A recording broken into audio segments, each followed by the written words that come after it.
I'm Mcrath, CEO of National Streaming Sports, and I'm excited to tell you about our Roku Sports channel. Already has over 12,000 followers, 20 podcasts, over 70 weekly shows, and a 3.4-star rating.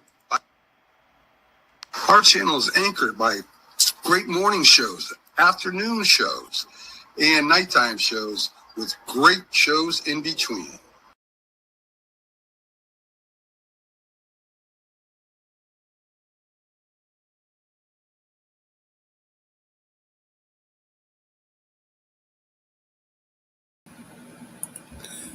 This is a presentation of Northeast Streaming Sports.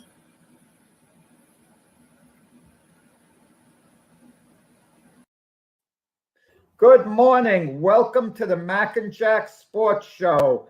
I'm Jack, and my partner there with the hat that's not as good looking as mine, that's Mac over there, and we're taking you into the weekend of all the sports activity. I mean, sports goes around the clock, and there was a game last night. I mean, let's start out with that. It was the Washington Commanders at the Chicago Bears. And Mac, I think there was a cloud hanging over yesterday's game. I mean, not only was it a weak matchup, as weak a matchup as you could virtually make in the NFL, but there was a cloud hanging over the game in the sense that a report came out earlier in the day on ESPN about the Washington Commander owner, Daniel Snyder. But first, the game. Let's talk about the game. I mean, it was a real thriller compared to the week before on Thursday Night Football when Indianapolis played Denver, a game that had Al Michaels threatening to quit. You know, as the broadcast, he said it tongue-in-cheek, but he was really disgusted with the game. This game was marginally better, but the score was 12-7. That's all you need to know. You can say great defense, and, you know, maybe you could get away with it, but you could also say inept offense, and you could get away with that as well. But Washington escapes with a win, 12-7. They're 2-4 in the season. But, Mac, I can't see them being any type of factor in the NFC East. There are 3 teams ahead of them. And even if the Giants lose this week, they'll still be a couple of games ahead of Washington. Even if Dallas loses, they'll still be a couple of games ahead of Washington. And Philadelphia is a few games up. And these teams, if anything, are going to pull away from Washington. And I just see it as being a long season for the Washington Commanders. So what's your impression? What was your impression of last night's game? Well, as you said, it was pretty boring, Jack. I mean, they did sack Fields. I think it was like 5 times. He was kind of disappointing. I'm not saying he's not going to be a good quarterback or a franchise quarterback for the Bears, but he sure didn't look like it last night. Washington, again, good defense, offense playing terrible, even though they got some weapons over there. I don't know what's going on. I think the offensive line needs a lot of work. And I would say that Washington will be lucky to win a couple more games this year, Jack. Well, I mean, that's a bold statement considering Washington has 11 more games, and you'd figure they'd win some of them, 2 or 3 or whatever. I mean, I don't even want to put a number on it. But yesterday's game was a game that someone had to win. The Bears should have won the game. Special teams factored into it. In the fourth quarter, a muffed punt by Chicago put Washington in position to get the go-ahead touchdown. As far as Justin Fields maybe being a franchise quarterback, he is the Bear franchise quarterback right now. I mean, they're not looking elsewhere. He's in his second year. They're being patient with his development. So in a certain sense, they're doing it the right way, that he's not being rushed.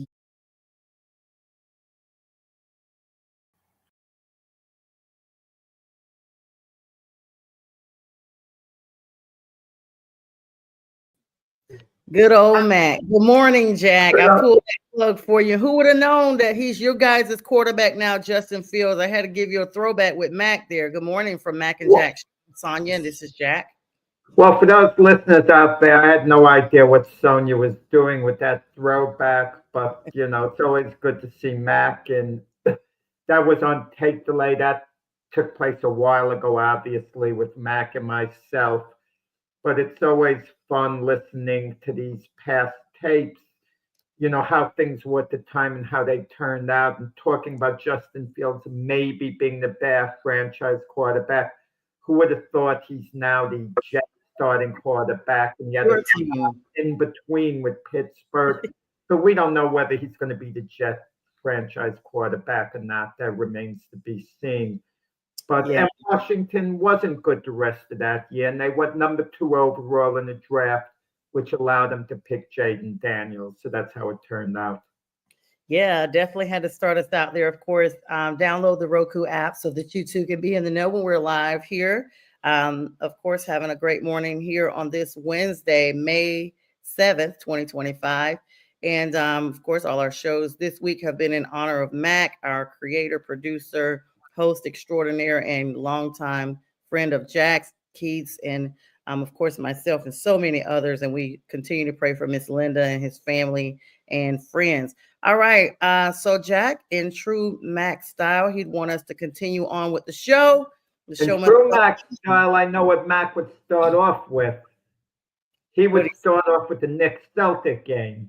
That was the night before last, and I would be exasperated. I would say, start off with last night's game, and then we'll get to the Knicks Celtic game. And I was going to do last night. I was going to do the opposite. So you're right. I would have followed your fashion. Sorry about that, Mac.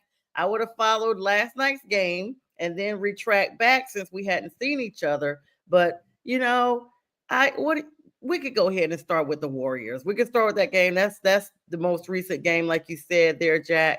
Of course, Steph Curry getting injured, favoring that left hamstring in the first quarter of the game, already early on, first matchup against the T-Wolves.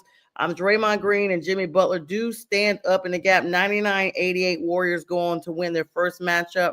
18-20 first quarter, very close with Steph in there. Once he left, 26-11 was scored. Warriors continued to dominate just a little bit at that point. At the third quarter after the half, 36-29 was the score with the scoring baskets during that quarter. The last quarter, only 19 baskets put up, Jack. And Minnesota, of course, 28, but it was just too much for them to hold on. And the Warriors get it done in the first matchup. Yeah, I mean, Coach Fitch called out Anthony Edwards afterwards, even though Anthony Edwards was the best player for the Timberwolves on the floor. He's the leader. He's supposed to be a superstar. He's got to take charge. And the Timberwolves are such a dysfunctional team. You never know what you're getting with the Minnesota Timberwolves. We saw that happen last year when they beat the Denver Nuggets in the playoffs and then go on and lose to the Dallas Mavericks and don't get to the finals. And by the way, the Minnesota Timberwolves have never been to an NBA finals in their history, let alone winning an NBA championship. So just getting to the finals, that should be the big goal. And it happened again this year. They beat the LeBron. They beat the LeBron. Excuse me? I didn't even realize they had never gone. That's really a stat there, Jack. Yeah, well, they came years back when they had Latrell Sprewell, Kevin Garnett, and all. They went to the Western Finals, but never quite made it to the NBA Finals, where they get eliminated. They did make it to the Final Four, and in the NBA, there's no prestige of making it to the Final Four. This isn't the NCAA tournament, where if you lose in the Final Four, you lose in the semis, there's a certain prestige. Well, we made the Final Four where that stands out. That doesn't mean anything in the NBA. Even making the finals isn't such a big deal unless you've never been there, and the Timberwolves have never been there. But this year, they beat the Lakers in 5 games. They've got their mojo the way they had last year when they beat Denver. And they come flat game 1, at home against Golden State. And it's inexcusable. Steph Curry basically on the bench most of the game. Yeah. They lose decisively. I mean, is it a blip or whatever? Is it just one bad game? But I don't understand Minnesota, at all, why the other players didn't step up. Now you could think about Golden State having their big three, Steph, Jimmy Butler, Draymond Green. But Minnesota should be able to cancel that out with their big three, with Anthony Edwards, Rudy Gobert, Julius Randle. If Anthony Edwards is a true superstar, he's going to match Steph Curry, and Steph Curry wasn't even in the darn game most of the time. Right. Going forward, Sonya, it makes me think, if his left hamstring is any type of factor, it's going to be very hard to be effective because these hamstring injuries could take a while to get better. And even in the case of Steph Curry, he's going to be compromised. Even if he can play, is he going to be able to run the court all out? Is he going to be 75, 80%? And is he basically just going to try to be a factor by setting up, shooting, an offense? But he'll definitely have to be compromised defensively. Yeah, basically, that's the story today. Steph Curry, this is not his first time being injured, but with this happening, I mean, some analysts are actually questioning the leadership of Anthony Edwards as the T-Wolves leader. I mean, Jack, you mentioned it so eloquently. Ant-Man, as they affectionately know him, has been known in some instances to be kind of the leader at least, but I don't even know if he's actually able to step into this leadership role that he's been thrust into because of the positioning that the T-Wolves have already been in throughout the season.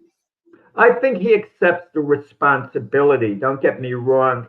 And he takes accountability. I mean, that's all fine and good. At the end of the day, forget all this locker room talk. Forget getting the confidence of the players. You've got to do it on the court. You can't be inconsistent. You can't show flashes of greatness. You've got to get over the top at some point. And he's been in the league long enough, and they just haven't gotten it done. Like I said, they beat the Lakers in 5 games. They have their mojo. Anthony Edwards is going to keep riding them. And what happened last night? I mean, what happened last night? A seasoned Golden State team, and a shout out to Buddy Hield, the second game in a row where he came up big for Golden State. And they were never in the game, Minnesota. It's like they didn't show up. Maybe it's just one bad game and they get it out of the way. But the bottom line, they lost. They lost at home. They should have been riding the momentum from the Lakers series. Maybe having off a good part of the week did it for them. I don't know. I mean, I will say it says a lot that they are playing the Warriors without Steph Curry, and Steph goes down, like we said, early in the game, early enough that the T-Wolves should have been able to pull this off. So, I mean, we don't know if he comes back. They have game 2 on tomorrow night at 8:30. Of course, these hamstring injuries can be tricky. We don't know how different and this one may be. But I mean, Jack, we say it all the time at the end of the season in every sport. Everybody's at least playing with some injury to some sort of degree because they've been playing all season long and their bodies are now extended to the postseason and they're playing even more aggressively because they're trying to get a championship. Certain teams are affected more by injuries than others. I mean, when we talk about the Cleveland Cavaliers in a little while, they were really impacted by the injuries, in last night's game, and then quite a hole in this series right now that we're going to talk about. But yeah, I mean, how many players are healthy the whole year? I mean, you got to kind of work through the aches, you work through the pains. There's some injuries, though, that are really prohibitive, like a hamstring injury. It's not, the more determined you are and the more effort you put out, you're under more of a risk of re-injuring that. And you have to think of that fact as well. You have to kind of hold back to a degree in certain injuries. And we'll see with Steph Curry how he works through it. But some hamstring injuries could put you out, 3-4 weeks. Some you could bounce back from in a couple of days, but you still have to be cautious in the way you do it. Yeah, that's serious, especially when you don't have 3 or 4 weeks in the postseason to try to get back at all. Like that's the difference in staying in and going home. You alluded to the Cavaliers game, and I was actually going to talk about that one next. Donovan Mitchell, we talked about him on Monday, Jack, about whether or not he was a big name. He put up 48 points last night, a very close nail biter in their game on the road against the Rockets. They got it done, against the Cavs game. Got it done 119 to 120. I got tongue tied there. Well, the Cavs didn't get it done. The Pacers up. Yeah, the Cavs lost. What do you mean got it done? They should have gotten it done, the darn Cavs. But Donovan Mitchell tried to carry his team on the back, then he ran out of gas at the end of the game. He put up great numbers. No complaining about Donovan Mitchell at all. You know, the Cavs had out Mobley. They had out Mobley was out. Garland was out. They were impacted by injuries. But Sonja, when you're up 7 points with 49 seconds to go, the NBA is about closing games out. And we're seeing this in the playoffs.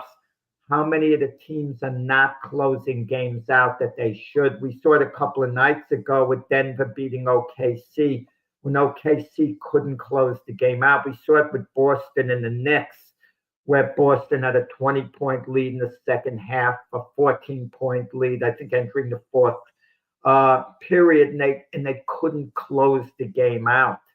And that's what the NBA is, and Cleveland just couldn't close the game out. The Pacers kept hanging around, getting second chances at the end. Halliburton hits the big shot. You know what annoyed me at the end of the game? Big three, Jack. He hit Tyrese Halliburton, hit the big three, and the Cavs could not keep pace with the Pacers. And you know what annoys me about the NBA and the coaches? I think they're listening a little too much to the media. They're so concerned about their timeouts. They're in such fear. If they lose a close game and they have one timeout left, they're going to get heavily criticized. Oh, you left the timeout in your pocket. So instead, they use their timeouts and don't have one at the end. And then they're forced into a desperate situation. Look, when the Pacers hit the final basket with 1.1 seconds left to go up by one, the Cavaliers had no timeouts left. Imagine they had a timeout left and they could take the ball out, from, past half court where they could conceivably get a good shot. But they didn't. They didn't have any timeouts left. And what drives me crazy, too, when a team needs a desperation shot at the end of the game, throw the darn ball down the court. You got nothing to lose. Maybe one of your guys catches it. Maybe he gets fouled. Don't give it to him to take a shot from 3/4 court. Come on. I mean, I have nearly as good a chance buying a lotto ticket and becoming rich as, you have a hitting that shot. It never makes any sense to me, at all, how these games end, with a desperation heave, when the team should have a timeout left and at least be able to set up potentially a somewhat viable shot. But Cleveland is in a desperate situation now. I mean, they're down 2-0 going back to Indiana. Injuries, a 64-win team. They've lost their mojo. I mean, there are 2 games they lost, 2 games that they easily could have won. Well, the first game, I won't say that they quite blew it. Indiana was in command a good part of the game. Then Cleveland came back, took a lead, and then Indiana retook them at the end.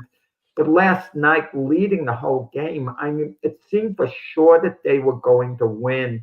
And then all of a sudden, the game's over and they lost. What a devastating loss. And I'll be honest, Sonja, I didn't see this coming. Well, I assumed Cleveland was going to get to the Eastern Conference Finals. I already penciled in Cleveland against the Boston Celtics, and I gave the Knicks a better chance of beating the Celtics than I did the Pacers of beating Cleveland, if you asked me going in. Well, I mean, it's kind of hard. I mean, we all kind of did. We thought this was Cleveland's year to be super competitive, and they have been. I mean, look where they are. But it's extremely difficult when you have those three stars out, Evan Mobley, Darius Garland, and DeAndre Hunter, like you mentioned. I mean, those are their powerhouses, and they left the entire resting on Mitchell. I mean, he literally left it all out on the court there, Jack. And so the fact that the team literally was carried on his shoulders. He's a one-man show there right now. I don't know how long his endurance can continue to crank out stats like that by himself. Someone else has to step up from that Cavaliers team and be able to at least provide some type of substantial assistance. Yeah, and you wonder Cleveland's mindset, the resolve for the players. It's not like they lost the first two games in Indiana and now they're going home for the next two. Right. You know, they're going to Indiana for the next two games. And it's going to be tough sledding for Cleveland there. I mean, can they win two games in Indiana and even the series? You know, I wouldn't put it past them being able to do it because I do think they're the better team and they showed it throughout the year. But they've got to get it together quick. There can't be a carryover of them thinking, oh, we blew this game, you know, it should have been no worse than one up. And if that's their mindset, if they're thinking about it, okay, they're going to have like big troubles. You know, unlike the Celtics, who it's one game, the Celtics, I think they know what they did wrong. You know, they know that Porzingis was out a good part of the game. They missed a lot of shots they'd normally make. I think the Celtics, who are only down 1-0 are in a very good frame of mind playing the Knicks for game two. But Cleveland down 2-0 now. I mean, it just, you know, it really looks bad for them at this moment. Yeah, and let's go ahead and move forward with the night before last game while we're sticking with the Eastern Conference. Of course, we'll transfer over to the Western in a moment. That Knicks-Celtics matchup, no one needs to be getting happy with the Knicks being 1-0 over the Celtics right now. They're going to be playing, tonight at 7 p.m. The verdict is still out. That's my favorite phrase. There's no need for Knicks fans to be super excited about beating a one-game matchup. No need. Why not? Well, why shouldn't they be excited? 1-0 against the Celtics, the defending champions? Absolutely not. Jason Tatum and them are ready with their arsenal. You got Kristaps Porzingis missed the second half of the game of the loss to the Knicks just because he was sick. So he was out. That's a big person that they really depend on. He's the center. He didn't play in the entire second half. The game was still close, 108-105, and it went overtime, Jack. It went overtime. So I watched the darn game, Sonja. You don't have to tell me it went overtime. I'm aware of what happened. I watched. So I'm telling you, they don't get happy about that little one game. Well, I'm gonna tell you about the overtime. The Knicks set up a play at the buzzer in regulation to Brunson, and he misses a shot that he'd normally always make. And I think, now the Knicks are gonna probably lose. And any chance they had of winning the series, that was it. That was lost. If Brunson makes the shot, they're up 1-0. At least they got serious hope of winning the series. I'm not saying they will. I think they will because I don't. I think Boston ultimately prevails. But at least the Knicks open the door to the possibility that they can win this series. And Brunson misses the shot, and then they're going into overtime, and Brunson misses a three-pointer to start overtime. The Knicks get the rebound, throw it out to Brunson, and he misses another three-pointer. You know, so it's not going well, but the Knicks regroup. But you're right. You mentioned a good point, Porzingis being out. Major difference. Major difference. That and Boston's poor shooting. I mean, Boston was going three-point crazy. They've been doing it all year, so I understand, and they just weren't knocking down the shots. And I'm going to tell you, Sonja, these teams have certain analytics that we don't have. You can miss a good amount of three-point shots, but they count for 3 points, as opposed to fouling someone and they make 1 out of 2. They're only getting 1 point. And even, you know, the amount of 2-pointers compared to 3-pointers, it's turned into a 3-point league in large part. Yeah, big And competition on that. which, I mean, it's entertaining. It's a league of shooters right now. And Boston was really cold from the 3-point line. You anticipate that's going to change to a degree, but also from the Knicks side of it. They got off to a dreadful start. They were down as much as 20. They were struggling until they started coming on in the second half. So the Knicks could play better themselves, and that's how they have to look at things. Karl Anthony Towns had gotten into some foul trouble, and Knicks could do a better job from there. And kudos to Mikal Bridges. He put in all those minutes. He's I don't want to say like an Iron Man. Guys in the past used to put in all those minutes too. Mm-hmm. Do you know Wilt Chamberlain once missed only 13 minutes the whole season? Wow. The whole season. I mean, but kudos to Mikal Bridges, a really good defender there. Hit a couple of key shots, was on the court, practically the whole game. And Tom Thibodeau does like to put a lot of the burden on the starters, give them a lot of minutes. I'd like to see a guy like Mitchell Robinson, who's a really good defender, get a few more minutes than he normally gets. But it's a good win for the Knicks. But what's their mindset going to be tonight for game 2? I hate the term throwaway game because the Knicks can't afford any throwaway games against the Celtics, that's for sure. But I don't want to hear after the game any of this nonsense. Well, we went into Boston and we got a split, so we're happy with that. No, I'll be upset. You take it one game at a time. Don't talk this nonsense about home court advantage. Oh, we got the home court advantage because we won a game. You take it a darn game at a time. The Knicks have been better on the road than they've been at home. Certain teams are better on the road than they are at home for whatever crazy reason. The only time home court advantage is somewhat significant to me if it's a game 7 or if you're down 2-0 and you need real hope.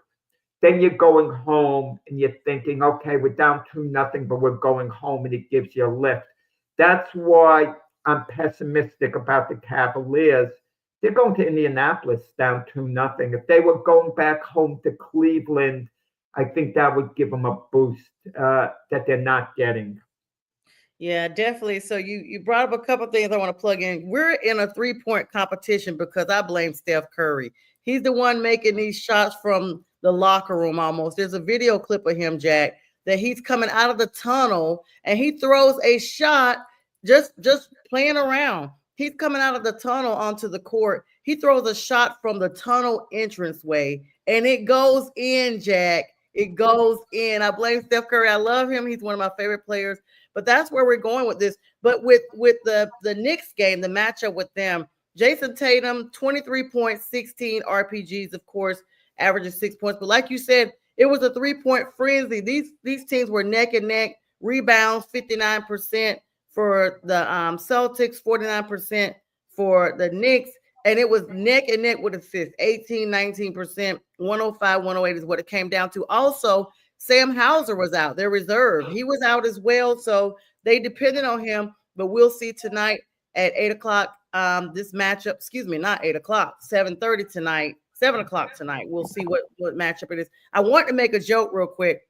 He talked about Wilt Chamberlain only missing 13 minutes of one season of play. I'm surprised he had that much time with all the ladies he was so popular with. He wrote in his book about all these ladies he'd been with. So he could have been making up a good amount of it too. But I guess that was it sold a lot of books. Yes, maybe he was telling the truth. I don't know. Who knows? Who knows? Let's go over to the Western. But players used to log a ton of minutes. Yeah. A ton of minutes. The modern NBA players, they're clueless what's going on. For example, a year ago, Russell Westbrook, who's playing well lately for Denver, but Russell Westbrook was complaining because at the end of the game, right before the buzzer, a play on another team, with the game decided, threw up a shot, not a dunk in someone's face, just threw up a shot, 3, 2, 1, and he shot the ball. And Russell Westbrook was ready to fight. And he was talking about old school. Like old school doesn't do. Old school used to do that all the time. Right. They used to take that shot all the time. It's, the modern players are so sensitive. They don't understand the way the game was played. They don't understand the tradition. They're kind of in their own, own world to a large degree. But with that said, Russell Westbrook has supplied a tremendous spark, to Denver. But he's an on and off player. I mean, he could come up with a terrible game the next game and a great game, but he gives the team a lot of energy. And I know I've been somewhat critical of him, but he's going to be a future Hall of Fame, and I would have no objection to that. Yeah, you mentioned, and I mean, we say this in every sport, Jack. Seriously, like they just don't play the games of any sport like how I grew up, how you grew up, how we're used to seeing as fans. It's become almost non-contact in so many instances that it removes the thrill of the game, the competition of the game, the competitiveness. It just removes so much of the excitement. If you're it doesn't remove the excitement. The games still could be exciting. It's just if you can't rumble it up, Jack, like we used to see Kareem Abdul-Jabbar. I watched those guys growing up. If we can't see that, if we can't see Ron Artest clear the stands, I mean, that was a little bit above from the Pacers back in the day.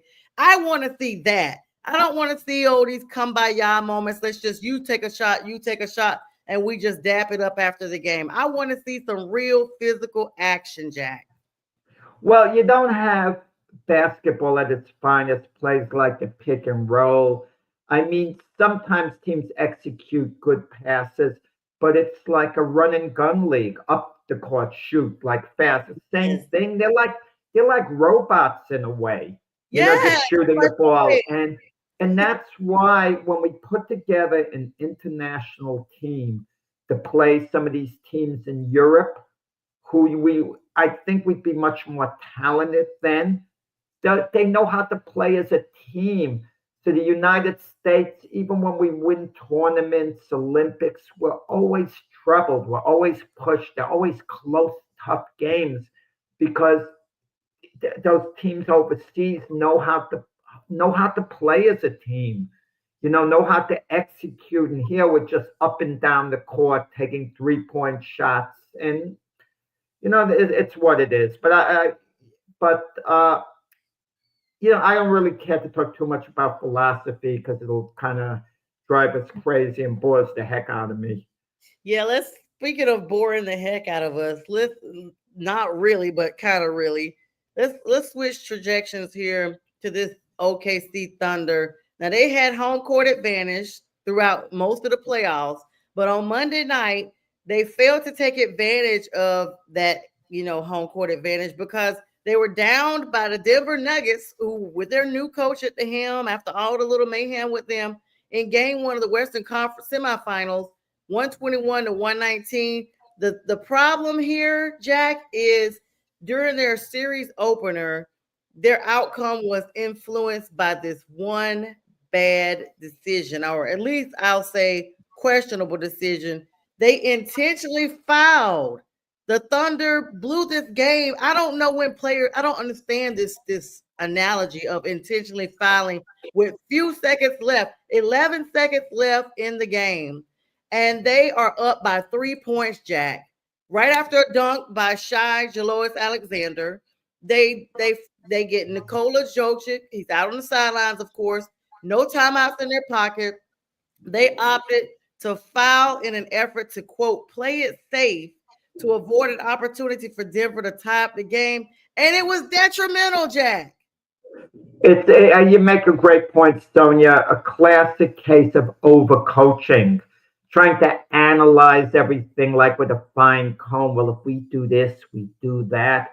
Just play the darn game. You're up 3 points, okay? 3 points. The worst that's logically going to happen, that Denver would tie it up. You're still at home. You'd still have the advantage in overtime. And I can understand the move being made. I'm not going to say it's ridiculous, whatever, but you foul them, they hit their shots, and now you're up only 1 point. Now they foul you.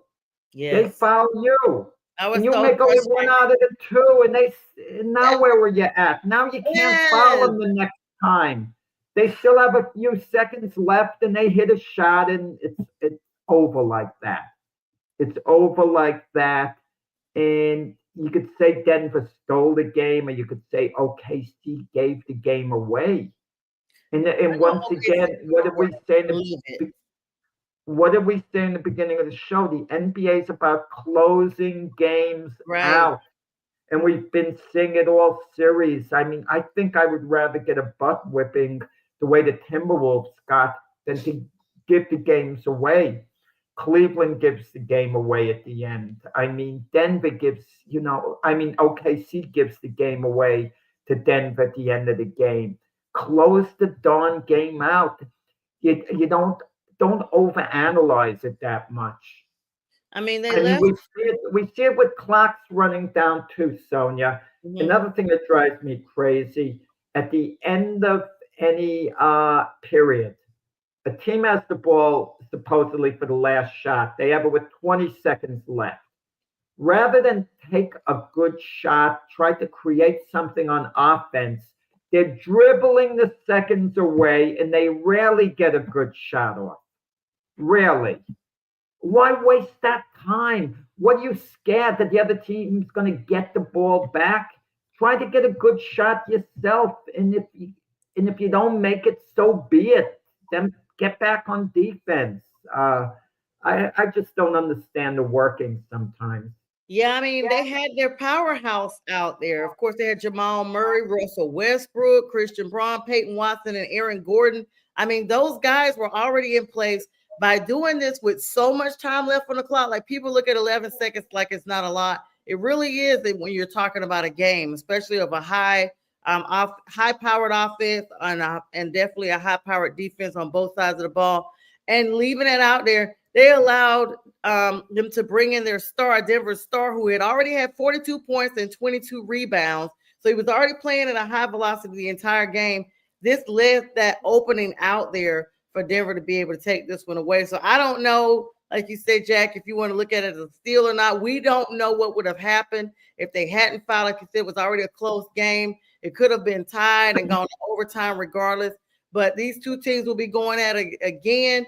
And people are definitely saying that Coach Caruso's actions, some people are saying they were just premature. Some people are saying it was the right way to go. But now you've given up this game in a final series that now you're down one game. I don't know if that's pretty smart or not. Well, like I said, he didn't want to give Denver the opportunity to tie the game and take a 3-point shot. But it just didn't work. There was enough time left for Denver to get the ball again. I mean, you foul them, then they're going to foul you right back. I mean, they're going to hit their 2 foul shots, which they did. They made it 3 points down to 1 point. They quickly fouled OKC as soon as OKC got the ball. So now you're turning it into a game of foul shots if you're OKC. Yes. Saying, oh, we're going to match your amount of foul shots so you can't come back. But the team ahead shouldn't be doing that. The team behind should be fouling and thinking of getting the better the foul shooting, drama at the end of the game to open the door to give them a chance to come back. I think OKC will be okay. I think they lost the game. They've had a great season. I look for them to win game 2 decisively against Denver. I don't think this will be as much of a down. And same thing with the Celtics. I wouldn't say OKC's in trouble right now. I really wouldn't. It's one game. Every game's important, 4 out of 7. I don't like to hear, oh, there's a lot of time. It's only one game, even though I said that myself. But it's best 4 out of 7. If OKC takes care of business in game 2, I think they'll be fine going forward.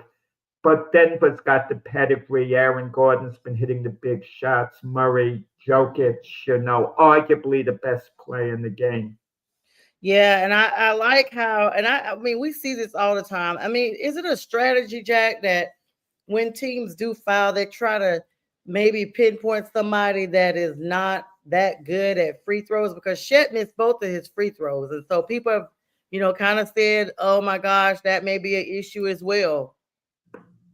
Yeah, you do. But again, over coaching, they should have just tried to cut off the lanes with the 3-point shot. But it's done with OKC, and again, the coaching move by them, I wouldn't say is ridiculous, or I wouldn't even say it's terrible. It was just a question, I thought, of overcoaching. Sometimes you think things out, like you overanalyze things a little too much. You're up 3 points. The worst that's going to happen is Denver's going to tie. You make that move if, let's say, Alexander was out of the game. Right. And you're thinking to yourself, if we go into overtime, we could be in some real trouble. A number of guys in foul trouble for OKC. You're thinking, we can't afford to go into overtime. We've got to end this game now. I could understand it more, but that wasn't the case. Yeah, definitely not the case. But if, like you said, they have an opportunity to redeem themselves, or you can't really redeem that game, but you can go forward and learn from it. So, Sonja, all 4 of the teams with home court advantage lost in the opening round. OKC and Minnesota in the West, Cleveland and Boston in the East. I mean, what were the chances of that happening? And what were the chances? Sometimes home court advantage can be disadvantage, I guess, Jack. No. Every team would rather have home court advantage. It is an advantage, but to a point. Mm-hmm. To a point. Years ago in the NBA, it used to have a tremendous impact in helping a team. Tremendous. Now in the modern age, not so much so. I blame the fans. The fans are supposed to be the element that helps you win that game, and maybe the fans were less than engaging, Jack. Maybe. What could the fans do? I mean, come on. Cheer louder. Be loud. Be screaming. Like, take that stadium, take that court, take that arena, and light it on fire. They have to stay engaged, and it's really hard when your team is down. But these close games, there's no excuse why these fans should not have been engaged. Well, Holmgren missed the key foul shot for OKC at the end. And that's what it is. What's going on? Two free throws he missed. Yeah, right. Oh, yeah. Right. So we'll see, because these teams will be matching up again soon. Jack, we got some breaking NFL news. Let's switch gears to some football. The Pittsburgh Steelers are trading George Pickens to the Cowboys in exchange for a 2026 third-round pick, and the pick swapped again in 2027. They're going to be swapping their picks in. After a month of speculation, according to CBS and Sports Illustrated, this breaking news about 2 hours ago, the Pittsburgh Steelers are in fact trading veteran wide receiver George Pickens, sending him to the Dallas Cowboys. Dallas will send a 2026 third-round pick and a 2027 fifth rounder to Pittsburgh, while the Steelers will also include a 2027 sixth-round pick. Now, the Cowboys have been interested in him since the 2025 draft, but nothing really has been happening. Now, since everybody saw they didn't select a wideout during the draft, they have gotten their former 1,000-yard receiver who was entering the final year of his rookie contract. This is really interesting because the Aaron Rodgers drama is going on. If he was thinking of quarterbacking the Pittsburgh Steelers, that's one less big weapon. But I'm going to tell you something. If I'm Pittsburgh, you can look at things and say, what value am I getting back? I look at it another way. I don't care how good a receiver he is. I'm good riddance. I mean, some players you can't deal with after a while. George Pickens would keep having these hissy fits, and it would have to be a distraction to Coach Mike Tomlin after a while. I mean, some players, they just carry a lot of baggage. And George Pickens, maybe he'll thrive at Dallas. Think of Dallas's history with these troubled receivers. I was about to bring that up. Jerry Jones always regretted listening to his football people and not drafting Randy Moss. He wanted to draft Randy Moss, Jerry, but his people said, no, Moss is a troublemaker. Yep. And Moss came in and he was loud, but he was a good guy with the Vikings all in all. I don't think he was very productive. Then he gets Des Bryant, who's kind of a little, I don't want to say a loose cannon, but a bit of a personality that they moved on from, after a while. They actually blackballed Des Bryant. The word is they blackballed him. He never got a job again. He got picked up by the New Orleans Saints, and during the practice season, he tore his Achilles or something with his fibula, and his career was over. You never heard of him again, Jack. The Cowboys didn't blackball Des Bryant. Come on. Yeah, well, people out of here. That No, they came out and said, he was a troublemaker in the locker room. He just they could say that. It's all fair to say that. If you have a great talent and you're giving him away for less than market value, there's obviously a reason for it, unless it's a cap situation. You have to move someone off to create room on the salary cap.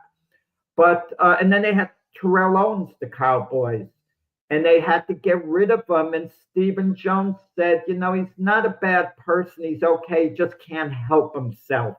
Yeah, and this is my targeting them. Look how Des Bryant was saying that Dak wasn't even targeting him anymore. Like it was clearly an issue. Exactly. And if I'm a quarterback, if I'm a true leader, and so one of my receivers is complaining to me in the huddle, basically I have just two words for him: shut up. And I make it clear, and I let everyone know in the huddle, you open up your mouth, you're not seeing that ball. I don't care what the coaches call, so just shut your mouth and get over there. Understand? I make it clear if I'm the quarterback, it's my huddle. And listen, there's some speculation. I can't say it's confirmed. I don't know whether it's true that the Bills moved on from Stefan Diggs because Josh Allen wasn't crazy about him. Josh Allen is the unquestioned leader of the Buffalo Bills, and he wasn't going to put up with it. A quarterback should own the huddle. If the quarterback doesn't own the huddle, then he's can't be a leader. Everyone has to know who's in charge of the huddle. Now, if you have a well-respected receiver like a Jerry Rice type, he's not going to harass the quarterback in the huddle. He's going to be quiet during the times and maybe speak to the quarterback on the side or during the week at practice, try to work it out. But what did the Steelers get in return? A third-round draft choice? That's got value. And they're going to swap a fifth and a sixth. A little bit of value. And you said something about 2027. Yeah, they got to pick 2027. Swapping that. Yeah. So they did get some value back. They paid a lot. The Washington Commanders only had to give up a fifth-round draft choice. That's all the Niners got for Deebo Samuel. Oh, wow. To do the comparison. But George Pickens going to Dallas, fresh start. He's going to have the ball thrown to him a lot because, let's be honest about it, they got CeeDee Lamb, an elite receiver. They're adding George Pickens. The Cowboys need a transfusion badly. They need to take a risk because Philadelphia is clearly the favorite in that division. The Washington Commanders got to the NFC Championship game. They were 12-5 last year. The Commanders, even if the Commanders take a step back, it's not going to be a drastic step back, And the Giants have, apparently improved. I mean, their defense, getting Abdul Carter, other moves they made. The Giants had a good draft. And the Cowboys could be looking at last place here, unless last year was just one of those off years and they could get back to the form they had before. But if George Pickens could come up big, him and CeeDee Lamb together, it gives them a jolt. But who are the Cowboys going to have to run the ball? I mean, they're saying with Pickens being there that they basically, with CeeDee Lamb, they're predicting that this is what analysts are saying. This is going to be their best receiving duo, Jack, since the 90s with Michael Irvin and Alvin Harper, which led the Cowboys to back-to-back Super Bowls. Now, I don't want to say that because Cowboy fans are going to get lit up and excited about it, but this is the comparison they're giving with Pickens and Lamb, with the potential. If Pickens can keep his emotions in check, he could be a star leader on that offense. And I don't know about them. Not a leader, please. Don't use the word leader. If any thought of Pickens being a leader, not him, you got a problem on your hand. Just let him play ball. With Lamb could lead the offense. He misunderstood. Could lead the offense. Not Dak Prescott has to lead the offense. CD Lamb's been a real team player, in all fairness to him. So, call him a leader on offense if you want, fine. No, they don't. They had Brandon Cooks, Amari Cooper, and CD Lamb a couple of years ago. That was a big team. So I don't want to hear since the 90s. A couple of years ago, they were made as well-rounded as they are now, if not a little better, because they had the same CD Lamb. And, by getting Pickens, he can be a high-impact receiver. But what's going to happen when he's upset, when the ball's not being thrown to him, and he's having a hissy fit on the sideline? How tough is Brian Schottenheimer, their new coach, going to be dealing with them? I don't know. But they need a running back, in the worst way, a running back of some substance. And I just don't, and they also lost Zach Martin, their great Hall of Fame guard to be. I just don't know with Dallas. But they gave up so much. Is it worth the gamble for Dallas? Yeah. So is it a good deal for Dallas? Yeah, because it's worth the gamble. Is it a good deal for Pittsburgh? Yeah, because you're getting rid of a pain in the butt in Pickens, who might not be a pain in the butt at Dallas. You hope he's not. Yeah, you hope he's not, but this gives Dallas, at least their fan base, something to talk about. They gave away quite a bit to get this guy. Not quite a third-round draft choice. They gave up something of value, and they flip-flopped. They gave up a fifth to get a sixth, so that's kind of marginal in a way. But it's good for the Dallas fan base because they've been complaining, what have we been doing? We're not making enough moves, and this is a move of substance. It's one move there, but they could look at it that they have two elite receivers, who their two receivers, Lamb and Pickens, can compare to any other two in the NFL. So in that sense, it being a passing league, it gives the Dallas Cowboy fans, a little more of a glimmer of hope. But they're in a tough division. They are in a tough division. I don't see it making much difference, at least not this first year. But who knows? Like you said, the Eagles are the clear leaders of that division. The Giants did some stuff. Of course, they got Brian Burns from the Panthers, the edge rusher the previous season. Maybe this will give what they did in their draft this year. That'll give them something to do with Brian Burns, that they can accentuate him to that team as well. Well, Giants are going to struggle on offense to if not a large degree, at least a moderate degree. They're going to struggle. Okay, defensively is where they might make their mark. If everyone stays healthy, they're going to have a very good defensive unit that's going to keep them in games. I look for Abdul Carter to come in, have, an outstanding rookie year. Yeah, definitely so. Okay, Jack, I'm going to strike this match and watch the fire burn when I drop this next one on you, because this is going to take us to the end of our show. We have like 5 minutes to discuss this. I cannot, and I know you're going to take it all. So I'm going to sit back after I strike this match. A Georgia resident, an anonymous Georgia resident. I hate to even bring this up. The Shedeur Sanders saga continues. He is a Shedeur Sanders fan, and he has sued the NFL for $100 million for Shedeur's shocking draft slide. He's alleging racial discrimination and basically saying that they deliberately tanked his draft stock. And my question is this dude beside himself? Who is this lawyer that filed this, first of all? And like to take on a case of such magnitude and to say this about this draft slide when the stats were already out there that says Shador does lack arm strength and it just was not that much of a competitive quarterback drafting. But $100 million, Jack. Okay, I'm quiet. I'm going to let you have it. What color's Cam Ward? I think he's black. I mean, the year before. I mean, I'm just saying, it's ridiculous.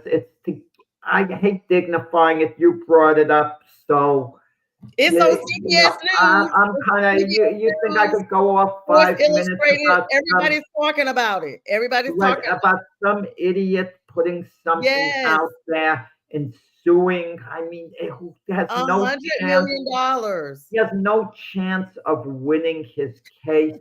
And if you're a Shador Sanders fan, stop it. You know who you're hurting? You're hurting Shador Sanders because Shador Sanders is doing all the right things. He's coming to camp as a rookie. He's going to try to come as a good guy. He's going to be friendly. He's not going to be coming himself as a prima donna. But with all this outside noise, I mean, Shador Sanders is going to try to ignore it. And people aren't going to need it. I mean, his teammates aren't going to need it. It is going to create a distraction. But I'm going to tell you this. This is going to be the test, Sonja. If the Cleveland Browns accept an invitation to Hard Knocks, then they're buying into the Shador Sanders drama. Because the only reason Cleveland would be invited to Hard Knocks was because of Shador Sanders. And you better believe Hard Knocks wants the Cleveland Browns. They want to focus on Shador. They're allowing the focus on Shador. And, and what can Shador do? He'll come into the locker room. He's going to try to act as a leader to, the players there. But he also can't be too outgoing. He's a 5th-round draft choice in that sense. And him falling in the draft, I mean, we were puzzled it happened as much as we did, but let's be honest, it was the Dion effect. It was all the extracurricular stuff that went on, and and I don't like to dignify, we didn't. I mean, Shiloh. Why is the person getting the money? Shador should get the money. I mean, whatever. Is he giving Shador a cut or what? This is hilarious. This is the exact wording of the lawsuit, that the NFL's actions and the dissemination of slanderous statements have caused severe emotional distress and trauma to the plaintiff, resulting in frustration, disappointment, and psychological harm as a fan. Let